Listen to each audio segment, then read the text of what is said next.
this age of TV for kids was obviously just presenting something a lot different than they did in the 80s and the 70s. It wasn't this like happy go lucky, leave it to beaver type stuff, right? It was getting more realistic type stories and characters and stuff. And this show was like, it wasn't always a happy ending. There was bullies.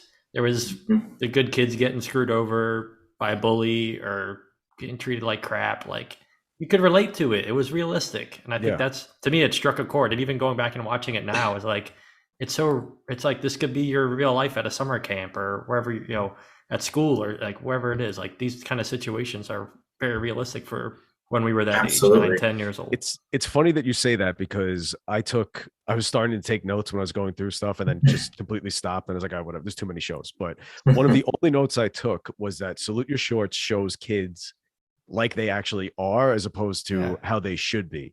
yeah, So there's not, like you said, there's not always a nice, neatly wrapped up moral or whatever. Sometimes the bad one gets the edge and sometimes not.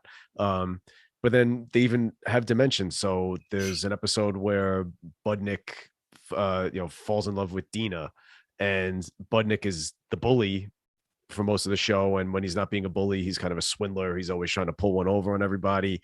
And he sings a song to her and gets humiliated. He actually gets a pie in the face, which was pretty oh, in front of the entire cafeteria. But then you're feeling badly for him, even though he's usually a jackass. And then later in the episode, she softens her stance to him, and he hangs out with her in the boat. And like I don't really remember what happens the next episode because it wasn't on Paramount Plus, and I don't remember from when I was 7. But Why not?